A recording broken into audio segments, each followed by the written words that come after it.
اپنے ایمان کی آب یاری کرے، اپنے ایمان کی آب یاری کرے، دل پہ اللہ کا خوف طاری کرے۔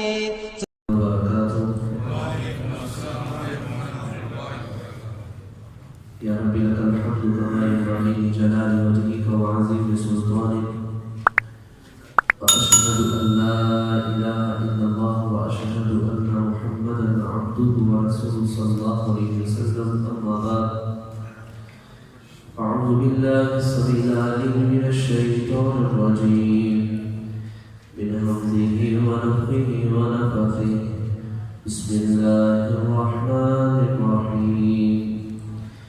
کل کے سبق کے اندر اللہ رب العالمین نے نبی علیہ السلام کو مخاطب کرتے ہوئے فرمایا، آپ بنی اسرائیل سے سوال کیجئے، کتنی بھی ہم نے ان کو نشانیاں دی تھیں، لیکن ان نشانیوں کو دیکھنے کے باوجود یہ ایمان نہیں لے کے آئے، اور جو بھی بدل ڈالے اللہ کی نعمت کو اس کے حق کے آ جانے کے بعد تو اللہ سخت پکڑ کرنے والا ہے۔ اللہ رب العالمین نے مزین کر دیا ان کے لیے دنیا کی زندگی کو، اور وہ مزاح کرتے ہیں ایمان والوں کو، پرہیزگاروں کو۔ اللہ فرماتے ہیں فوقہم یوم القیامہ، جب کل قیامت والے دن وہ درجات کے لحاظ سے اعلیٰ مقام پر ہوں گے تو اس وقت یہ حسرت کریں گے کاش ہم نے بھی اسلام کو قبول کیا ہوتا۔ اللہ رب العالمین جسے چاہتا ہے بغیر حساب کے رزق عطا فرماتا ہے۔ اور لوگ ایک ہی امت تھے، پھر اس کے بعد لوگوں نے اختلاف کرنا شروع کر دیا، پھر اس کے بعد اللہ رب العالمین نے انبیاء کا یہ سلسلہ شروع کیا۔ وہ ڈرانے والے اور خوشخبری سنانے کے لیے اس دنیا کے اندر آئے تھے۔ فرمایا کیا ان لوگوں نے گمان کر لیا ہے کہ یہ جنت میں اسی طرح داخل ہو جائیں گے؟ انہوں نے اسلام کو قبول کر لیا ہے، کیا ان کے پاس پہلے لوگوں کی خبریں نہیں آئیں جن کو تکالیف پہنچی، مصیبتیں پہنچی، اور یہاں تک حالات یہ گئے تھے کہ وہ بھی ایمان لانے والے نبیوں کے ساتھ اور نبی بھی بول اٹھے تھے متی نصر اللہ، اللہ کی مدد کب آئے گی؟ الا ان نصر اللہ قریب، اللہ کی طرف سے پیغام آیا کہ اللہ کی مدد بالکل قریب ہے، تم نے بالکل بھی پریشان نہیں ہوگا۔ یہ پچھلے سبق میں نے پڑھا تھا۔ آج کا جو سبق ہے وہ صفحہ نمبر 38 ہے اور آیت نمبر 215 ہے۔ آج کے سبق کے اندر اللہ رب العالمین، کیونکہ پیچھے بات ہوئی تھی کہ ہم نے کافروں کے لیے دنیا کی زندگی کو مزین کر دیا ہے، اور یہ جو انہوں نے اختلاف کیا تھا، ضد اور حسد جو کر رہے تھے، اسلام کو قبول نہیں کرتے تھے، یعنی حق کو قبول نہیں کرتے تھے، تو اس کے اندر مال کا بڑا عمل دخل تھا۔ تو جو مالدار صحابہ تھے جن کے پاس مال نہ تھا، وہ پریشان ہو گئے کہ یہ مال ہمارے لیے بھی کہیں فتنے کا سبب نہ بن جائے، تو وہ کہنے لگے ہم اس مال کا کیا کریں، کس طرح اس کو خرچ کریں، کیا کیا معاملات ہونے چاہیے۔ پھر جہاد کے متعلق بات ہوگی، اور پھر حرمت والے مہینوں کے متعلق بات ہوگی، مزید بات سبق کے اندر ہوگی۔ فرمایا یسألونک، وہ آپ سے سوال کرتے ہیں مسلمان، ماذا ينفقون، کیا وہ خرچ کریں، کیا خرچ کرنا چاہیے ان کو، کس طرح کا مال ان کو خرچ کرنا چاہیے۔ فرمایا قل، کہہ دیجئے، ما انفقتم، جو بھی تم خرچ کرو من خیر، بھلائی سے، نیکی سے۔ خیر رزق حلال کے اوپر بولا جاتا ہے، حلال مال کا تم جو بھی حصہ خرچ کرو گے اللہ اس کا بدلہ تمہیں ضرور عطا فرمائے گا۔ ان اللہ طیب یقبل، اللہ رب العالمین پاک ہے اور پاک مال کو ہی پسند کرتا ہے۔ جو حرام مال میں سے چاہے مدرسے کے اندر خرچ کرے، چاہے مسجد کے اندر خرچ کرے، چاہے کسی یتیم کو، مسکین کو، کسی کے اوپر بھی خرچ کرے، اور حرام کا روپیہ، اس کو بالکل بھی کوئی اجر نہیں ملے گا، بلکہ اس کو الٹا گناہ ملے گا۔ نہ اس حرام خور کی نہ عبادت قبول ہوگی، نہ اللہ رب العالمین اس کی دعا کو قبول کرے گا۔ ہاں رزق حلال کھاتا ہے، رزق حلال سے خرچ کرتا ہے، رزق حلال سے ہی لوگوں کو نفع دیتا ہے، تو اللہ اس کو ایک ایک روپے کے بدلے انشاءاللہ اجر عطا فرمائے گا۔ فرمایا پہلی بات یہ جو تم نے خرچ کرنا ہے تو وہ حلال کمائی میں سے خرچ کرنا ہے، حرام کمائی کا ایک بھی لقمہ نہیں ہونا چاہیے۔ اس لیے میرے بھائیوں اللہ سے ہمیں دعا ہمیشہ یہی کرتے رہنا چاہیے، اللہ ہمیں رزق میں حلال عطا فرما، اللہ ہم سب کو حرام کے لقمے سے محفوظ فرما۔ یہ رزق اللہ رب العالمین نے ہمارے مقدر کے اندر لکھ دیا ہے، یہ مل کے ہی رہنا ہے۔ اب ہم اسے حلال ذریعے سے ڈھونڈیں یا حرام ذریعے سے اس کو ڈھونڈیں، کیونکہ نبی اسلام نے فرمایا ایک وقت میری امت کے اوپر آئے گا ام من حلال ام من حرام، کہ یہ تمیز ختم ہو جائے گی کہ یہ میرے لیے مال حلال ہے یا حرام ہے، بس مال کی حوث ہوگی، مال ملنا چاہیے، مال کو ہی حاصل کرنے کی کوشش کریں گے، لیکن یہ تمیز ان کے اندر بالکل ختم ہو جائے گی۔ اللہ نے پہلی بات یہاں یہ نقل کی ہے من خیر، خیر میں سے حلال رزق ہونا چاہیے۔ اب خرچ کن کے اوپر کرنا ہے؟ فرمایا پہلے نمبر پہ فللوالدین، والدین کے اوپر سب سے پہلے خرچ کرنا ہے۔ اللہ اکبر، جنہوں نے تمہارے اوپر اتنا بڑا احسان کیا ہے، تیری پرورش کی ہے، تجھے پالا ہے، تیرے ہونے کے ساتھ صعوبتیں، تکالیف، پریشانیوں کو برداشت کیا ہے۔ نبی صلی اللہ علیہ وسلم کے پاس ایک آدمی ہے، کہنے لگا اللہ کے رسول حسن سلوک کے لحاظ سے کس کا زیادہ حق ہے، میں کس کے ساتھ نیکی کروں؟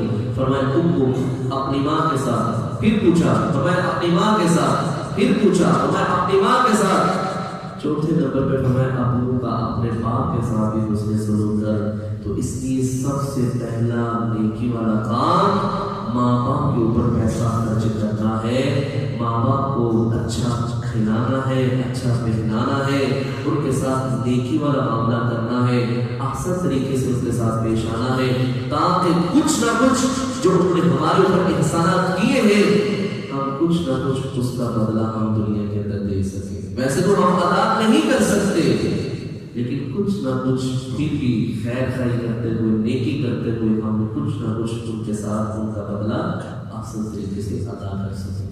پہلے نمبر پر فرمایا والدین والاقربین، اور قریبی رشتہ دار، قریبی رشتہ داروں کے اوپر خرچ کرو۔ ایک دینار جو ہم اللہ کے راستے میں دیتے ہیں وہ کسی بھی جگہ پر ایک دینار اللہ کے راستے میں دیتے ہیں، لیکن وہ قریبی رشتہ داروں کو دیتے ہیں، اس کا دوہرا اجر ملتا ہے، ایک صدقہ دینے کا اور دوسرا قرابت کی وجہ سے اللہ اس بندے کو دوہرا اجر عطا فرماتا ہے۔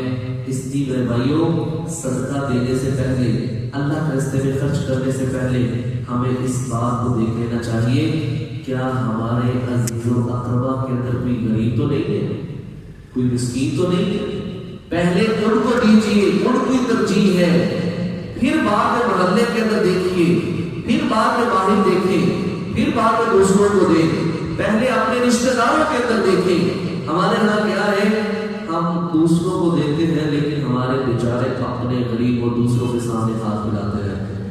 ایسا نہیں ہونا چاہیے۔ اگر اللہ نے دیا ہے تو کسی کے اوپر دینا کوئی احسان نہیں ہے، کہ اللہ کا دیا ہوا ہے اور اللہ کے لیے دینا ہے۔ اگر ہم نہیں دیں گے تو اللہ کسی اور طریقے سے اس مال کو نکال دے گا۔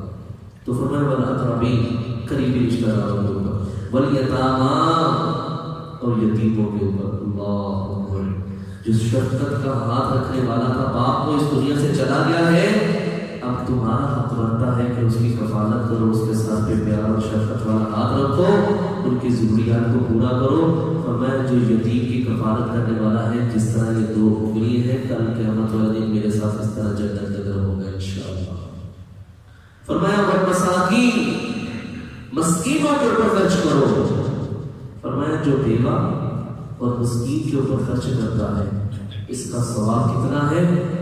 فرمایا کوئی دن کے اندر جہاد کرے، یا دن کے وقت روزہ رکھے، یا رات کو تہجد کی نماز پڑھے، جتنا اس عمل کے اوپر اس کو بدلہ ملے گا نا، جہاد کرنے کا اور دن کے وقت روزہ اور رات کو تہجد پڑھنے کا، اتنا ثواب بیوہ مسکین کی جو کہہ لے کہ ان کے اوپر خرچ کرتا ہے، اللہ اس کو اتنا ثواب عطا فرماتا ہے۔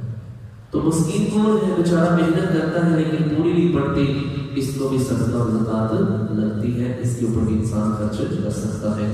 وابن السبیل، اور مسافر جو ایک شہر سے دوسرے شہر گیا ہوا ہے، پریشانی کے عالم میں ہے، اس کی بھی مدد کرنا تمہارے لیے لازم ہے۔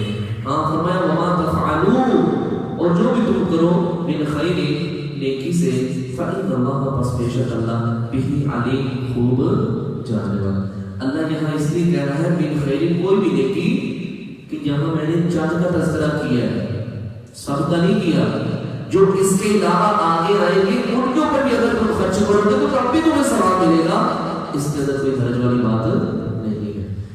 جب نبی علیہ السلام مدینہ تشریف لائے اس وقت اتنی طاقت نہیں تھی، نہ ہی وسائل تھے، نہ ہی معاملات تھے، لوگ بھی چند مسلمان تھے. تو پھر جب اللہ رب العالمین نے طاقت عطا فرما دی، افرادی قوت آ گئی اور ویسے بھی اسلحہ وغیرہ ان کے پاس آ گیا، تو اللہ رب العالمین نے جہاد کو فرض قرار دے دیا. جب جہاد ہوتا ہے تو عزت محفوظ ہوتی ہے. جب اس روح زمین پر جہاد کا علم بلند ہوتا ہے تو پھر کوئی کافر قوم کسی مسلمان کے عزت کے اوپر یا ان کے اوپر حملہ آور نہیں ہوتی. اور جب قومیں جہاد کو چھوڑ دیتی ہیں تو پھر کافر ان لوگوں کے اوپر مسلط ہو جاتے ہیں، ان کی زمینوں کو بنجر بنا دیتے ہیں، ان کی نسلوں کو ختم کرنے کی سازشیں کوششیں کرتے ہیں. اللہ رب العالمین فرماتے ہیں یہ جہاد کرنا بڑا مشکل ہے.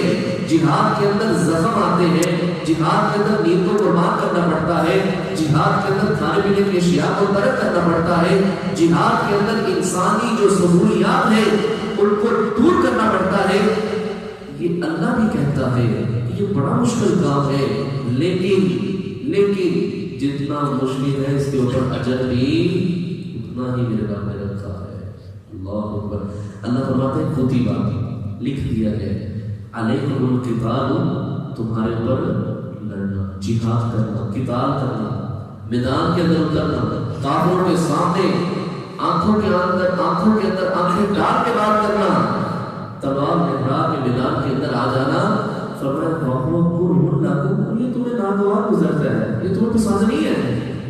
اپنی جان کا نذرانہ پیش کرنا یہ تمہیں پسند نہیں ہے انسان ہونے کے ناطے.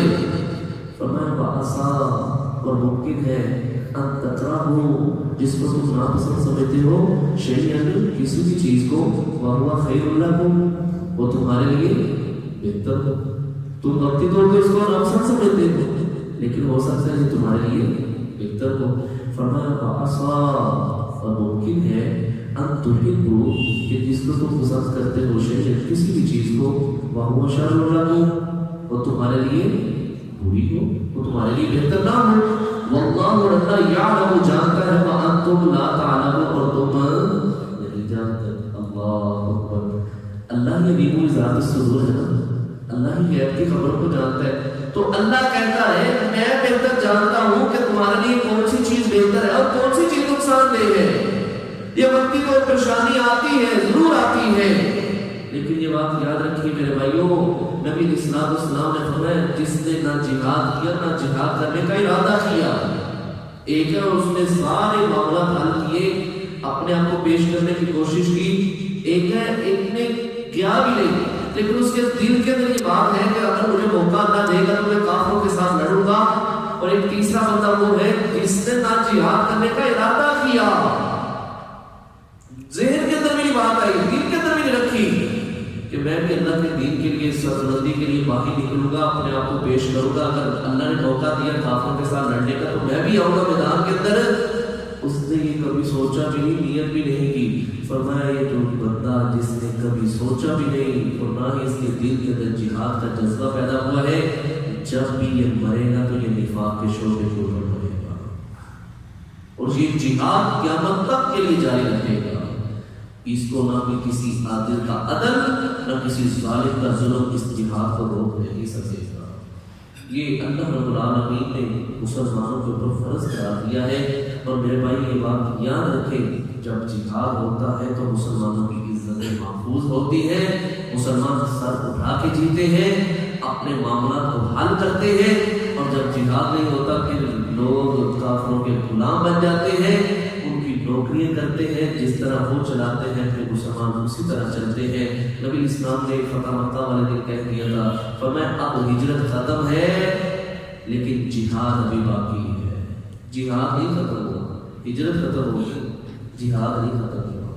اللہ اکبر.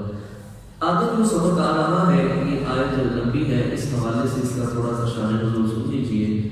امام ابن کثیر رحمہ اللہ نے ایک واقعہ نقل کیا ہے، عبداللہ بن جحش رضی اللہ تعالیٰ عنہ کو سپہ سالار بنا کے نبی اسلام نے تقریباً 6 یا 8 بندوں کا گروپ بنا کے ان کو بھیجا۔ انہوں نے نخلا نامی ایک جگہ ہے، وہاں پر انہوں نے مشرکین مکہ کی خبر رکھنی تھی کہ یہاں کیا ہو رہا ہے مکہ اور طائف کے درمیان۔ جب یہ وہاں پہنچے تو واقعے کے اندر یہ بھی آتا ہے کہ نبی اسلام نے کو ایک خط لکھ کے دیا تھا اور یہ حکم دیا تھا کہ یہ تم نے فلاں جگہ پہ جا کر، اور ایک حدیث کے اندر آتا ہے 2 دن کی مسافت طے کرنے کے بعد تم نے اس رکے کو کھولنا ہے، جو اس کے اندر لکھا ہوگا وہ تم نے پڑھ کے اپنے ساتھیوں کو سنانا ہے اور ساتھیوں کے سامنے یہ واضح کرنا ہے کہ اللہ کے نبی صلی اللہ علیہ وسلم نے ہمیں اس مشن کے لیے بھیجا ہے، جس نے میرے ساتھ رہنا ہے وہ رہ لے، جس نے نہیں رہنا وہ واپس چلا جائے۔ 2 دن گزر کے وہاں جا کے ان کا کھولنا تو اس کے اندر یہی لکھا ہوا تھا کہ تم نے مشرکین مکہ کی ریکی کرنی ہے، ہمیں ایک بات کا بتانا ہے۔ تو کہا کہ نبی اسلام نے یہ بھی کہا ہے جس نے واپس جانا چلا جائے، جس نے نہیں جانا وہ یہیں رہے۔ بہرحال ان میں سے سارے کہنے لگے ہم میں سے کوئی واپس نہیں جائے گا، ہم بھی تمہارے ساتھ ہیں۔ اب وہ ایک جگہ ٹھہر گئے، اب وہاں دیکھا تو ایک قافلہ آ رہا تھا جو مکہ کی طرف جا رہا تھا، اس کے اندر چند لوگ ہی تھے، اس کے اندر کھانے پینے کی اشیاء تھی۔ تو لوگوں نے انتظار کیا، انہوں نے کہا رجب کا مہینہ ہے اور رجب کی آخری ڈیٹ ہے، کل یا پرسوں مہینہ چینج ہو جائے گا، تو ہمیں نہیں کرنا چاہیے، ہم انتظار کرتے ہیں۔ انہوں نے کہا اگر ہم نے انتظار کیا رات ہوگی تو ہو سکتا ہے یہ قافلہ حرم کے اندر پہنچ جائے مکہ کے اندر، تو پھر تو ہم اس کو نہیں روک سکتے، نہیں اس طرح کا کام کر سکتے۔ بہرحال انہوں نے ارادہ کیا کہ ہم اس کے اوپر حملہ کرتے ہیں، انہوں نے حملہ کیا، ان کا ایک بندہ مارا بھی گیا اور 2 کو انہوں نے قیدی بنایا اور باقی سارے قافلے کو لے کے جو اونٹوں کے اوپر سامان تھا وہ سارا لے کے مدینہ پہنچ گئے۔ جب وہاں پہنچے تو اہل مکہ والوں کو بھی خبر ہوئی کہ یہ معاملہ تو خراب ہو گیا ہے، مسلمانوں نے حرمت والے مہینے کی بھی پاسداری نہیں کی، رجب کا مہینہ حرمت والا ہے۔ نبی صلی اللہ علیہ وسلم کے پاس جب پہنچے مال لے کے تو نبی علیہ السلام نے بھی فرمایا تم نے رجب کے مہینے کے اندر حملہ کر دیا، تم نے رجب کے مہینے کے اندر بندے کو قتل کر دیا، حرمت والے مہینے کے اندر تم نے جنگ لڑی۔ وہ پریشان ہو گئے عبداللہ بن جحش اور سارے ساتھی، حتیٰ کہ مسلمانوں نے بھی ان کو برا بھلا کہنا شروع کر دیا، تم نے کیا کر دیا، کیا کر دیا، کیوں تم نے ایسا کیا، تمہیں نہیں ایسا کرنا چاہیے تھا۔ اللہ اکبر۔ تو مفسرین لکھتے ہیں کہ ابھی عبداللہ بن جحش رضی اللہ تعالیٰ عنہ وہاں ہی کھڑے تھے کہ اللہ رب العالمین نے قرآن نازل کر دیا۔ سبحان کیا قرآن ہے؟ اللہ رب العالمین فرماتے ہیں یسألونک، وہ آپ سے سوال کرتے ہیں، عن الشہر الحرام، حرمت والے مہینوں کے متعلق، قتال فیہ، ان کے اندر لڑنا کیسا ہے۔ یہ ذی القعدہ، ذی الحجہ، محرم اور رجب، یہ 4 حرمت والے مہینے۔ کل کہہ دیجیے قتال لڑنا فیہ، اس کے اندر کبیر، بہت بڑا گناہ ہے، نہیں لڑنا چاہیے۔ اللہ کا حکم، ان حرمت والے مہینوں کی پاسداری کرنی چاہیے، ان کا احترام کرنا چاہیے۔ اللہ اکبر۔ اللہ فرماتے ہیں تمہیں اس بات کا تو علم ہے کہ حرمت والے مہینوں کے اندر جنگ نہیں کرنی، حرمت والے مہینوں کے اندر لڑنا نہیں۔ اگلی بات بھی تو سوچو نا، وصد اور روکنا، عن سبیل اللہ، اللہ کے راستے سے، وکفر اور کفر کرنا، بھی اس اللہ کے ساتھ، والمسجد الحرام اور مسجد الحرام سے، واخراج اہلہ، وہاں کے رہنے والوں کو نکالنا، منہ، اس قتل سے بھی، اکبر عند اللہ، یہ اللہ کے ہاں قتل سے بھی بڑا گناہ ہے۔ اور فرمایا والفتنہ، اور فتنہ اکبر من القتل، جو فتنہ ہوتا ہے نا وہ قتل سے بھی بڑا ہوتا ہے۔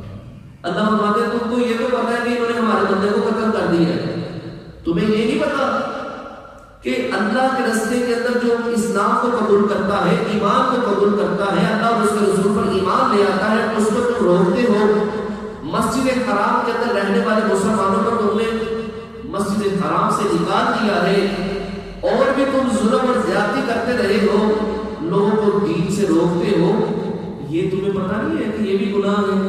اگر بندہ قتل ہو گیا ہے رجب کے مہینے میں، حرمت والے مہینے میں، تو تم نے بڑی بات کو اٹھایا ہے اور اور تم نے بڑا ایشو بنا لیا کہ مسلمان غربت والے مہینوں کا ادب نہیں کرتے، احترام نہیں کرتے، تو فرمایا میری نگاہ کے اندر اللہ کہتے ہیں وَالْفِتْنَةُ أَكْبَرُ مِنَ الْقَتْلِ، جو فتنہ ہے وہ قتل سے بھی زیادہ بڑا گناہ ہے۔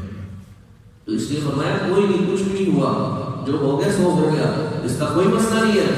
عبداللہ بن جحش رضی اللہ تعالیٰ عنہ نبی اسلام نے جب یہ آیت پڑھ کے سنائی تو عبداللہ بن جحش رضی اللہ تعالیٰ عنہ خوش ہو گئے اور فرمایا اللہ رب العالمین نے مزید وَلَا يَزَالُونَ، اور یہ ہمیشہ رہیں گے کافر، يُقَاتِلُونَكُمْ، آپ سے لڑتے، حتیٰ یہاں تک کہ يَرُدُّوكُمْ، وہ تم کو لٹا دے، عن دینکم، مرتد کر دے تمہارے دین سے، ان استطاعوا، اگر وہ طاقت رکھے تو وہ چاہتے ہیں تم اس دین کو چھوڑ کے جس دین پر پہلے تھے اس دین کو قبول کر لو۔ تو فرمایا یہ بات یاد رکھو، وَمَن يَرْتَدِدْ، اور جس نے اسلام کو چھوڑ دیا مرتد ہو گیا، منکم، تم میں سے، عن دینہ، اپنے دین سے، فیموت، اور وہ مر گیا، وہو کافر، اور وہ کافر ہو گئے، فاولئک، بس یہی وہ لوگ ہیں، حبطت، برباد ہو گئے، اعمالہم، ان کے اعمال، فی الدنیا والآخرہ، دنیا اور آخرت میں اس کے لیے ذلت اور رسوائی ہے۔ نبی صلی اللہ علیہ وسلم کے پاس ایک بندہ آیا، اس نے اسلام کو قبول کیا، نبی صلی اللہ علیہ وسلم کے پاس وہ بیٹھ کے آپ صلی اللہ علیہ وسلم کے اوپر وحی آتی تو اس کو لکھ لیا کرتا تھا، یہ پہلے عیسائی تھا۔ اس نے بعد میں کہا، اس نے کہا نبی صلی اللہ علیہ وسلم کے پاس کوئی فرشتہ نہیں آتا، یہ محمد صلی اللہ علیہ وسلم اپنی مرضی سے مجھے لکھواتے رہتے ہیں، یہ مرتد ہو گیا، اس نے اسلام کو چھوڑا، عیسائیت کو قبول کر لیا، اس کے اوپر موت کا وقت آیا، اس کے اہل و عیال نے اس کو دفنایا، صبح ہوئی تو دیکھا میت قبر سے باہر پڑی ہوئی ہے۔ انہوں نے کہا لگتا ہے مسلمانوں نے یہ سازش کی ہے کیونکہ اس نے اسلام کو چھوڑا تھا۔ انہوں نے پہلے سے زیادہ نیچے گڑھا کھودا اور اس کے اندر اس کو دفن کیا۔ اگلا دن ہوا تو قبر نے باہر پھر اس بندے کو پھینک دیا۔ تیسرا دن ہوا، انہوں نے پھر اس سے زیادہ گہری قبر کھودی، پھر اس کو اندر داخل کیا، دیکھا تیسرے دن پھر اس کو باہر نکالا۔ انہوں نے چوتھے دن مزید نیچے گڑھا کھود کے نا اس کے اوپر بڑا مضبوط معاملہ کیا، مٹی ڈالی، بڑا اہتمام کیا۔ چوتھے دن بھی دیکھا تو اس کو قبر نے پھر باہر نکال دیا تھا، باہر پھینک دیا تھا۔ پھر وہ سمجھ گئے کہ اس باغی کے اوپر اللہ رب العالمین ناراض ہے، یہ مسلمانوں کا کام نہیں بلکہ اس کو قبر ہی قبول نہیں کر رہی۔ اللہ فرماتے ہیں جو مرتد ہو جاتا ہے، کافر ہو کے مرتا ہے، فی الدنیا والآخرہ، ہم اس کو دنیا میں بھی ذلیل کریں گے اور آخرت میں بھی ذلیل کریں گے۔ اللہ نشان عبرت جگہ بنا دیتا ہے، وَأُولَٰئِکَ أَصْحَابُ النَّارِ، اور یہی لوگ جہنم والے ہیں، ہم فیہا خالدون، یہ اس کے اندر ہمیشہ ہمیشہ رہیں گے۔ آخری بات، جب عبداللہ بن جحش رضی اللہ تعالیٰ نے ایسے سنا تو نبی اسلام کو کہنے لگے اللہ کے وسلم یہ جو ہم نے کام کیا یہ جہاد کے اندر آتا کہ نہیں آتا؟ اللہ رب العالمین کا پیغام نبی اسلام نے پڑھ کے سنایا عبداللہ کو، فرمایا ان الذین، بے شک وہ لوگ، آمنو جو ایمان لائے، والذین اور وہ لوگ، ہاجروا جنہوں نے ہجرت کی، وجاہدوا اور جہاد کیا، فی سبیل اللہ اللہ کے راستے میں، فرمایا اولئک یہی وہ لوگ ہیں، یرجون جو امید رکھتے ہیں، رحمت اللہ اللہ کی رحمت کی۔ اور فرمایا اللہ کے بندے پریشان نہ ہو، جو تم نے کام کیا اللہ اس کا بدلہ تمہیں ضرور دے گا۔ تو نے اللہ کے لیے کیا نا سب کچھ، تو تجھے اس کا نقصان نہیں ہوگا بلکہ تمہیں اللہ کی رحمت پر امید رکھنی چاہیے۔ فرمایا اللہ اور اللہ غفور رحیم، بخشنے والا اور خوب رحم کرنے والا ہے۔ اگر غلطی ہو بھی گئی ہے تو اللہ رب العالمین ضرور تمہیں معاف فرمائے گا۔ یہ تھا میرے بھائی آج کا سبق، جس کے اندر اللہ رب العالمین نے خرچ کرنے کے حوالے سے، جہاد فی سبیل اللہ کے حوالے سے، اور حرمت والے مہینے کے اندر لڑنے کے حوالے سے، اور سب سے بڑا گناہ اللہ کے نزدیک کیا ہے؟ والفتنہ اشد من القتل، فتنہ جو ہے وہ گناہ اس کا قتل سے بھی بڑا ہے۔ ہمیں فتنوں سے محفوظ رہنا چاہیے، اللہ کے گھروں کے اندر بھی فتنہ نہیں ڈالنا چاہیے، دو بھائیوں کے درمیان بھی فتنہ نہیں ڈالنا چاہیے، اپنے کاروباری زندگی کے اندر بھی فتنہ نہ ڈالیے گا، یہ بہت بڑا گناہ ہے۔ اللہ سے دعا ہے اللہ رب العالمین ہم سب کو شیطان کے شر سے محفوظ فرمائے، اللہ ہم سب کو دین رات نیک اعمال کرنے کی توفیق عطا فرمائے۔ سبحانک اللہم وبحمدك أشهد أن لا إله إلا أنت أستغفرك وأتوب إليك